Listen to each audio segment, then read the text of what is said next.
Kama utabaki hivyo ulivyo kwa miaka 5 mfululizo, hakuna kitu chochote kile kitakachobadilika kwenye maisha yako.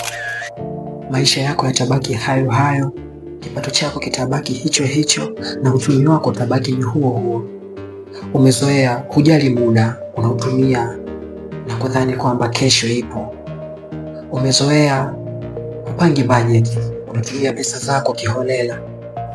Una scroll up and down kwenye mitandao ya kijamii kwa bando la shilingi 500 kila siku, pasipo kujua kwamba bando hilo hilo la 500 kuna wenzako wanaingiza 5,000, 50,000 mpaka 500,000. Chagua kujifunza, usichague kupoteza muda wako. Chagua kuwekeza, usichague kutumia hovyo pesa zako. Maisha yanabadilika, jitahidi kubadilika. Kama unatamani kubadilika, uanze upya, andika neno mwongozo, nitakusimamia jinsi ya kuanza.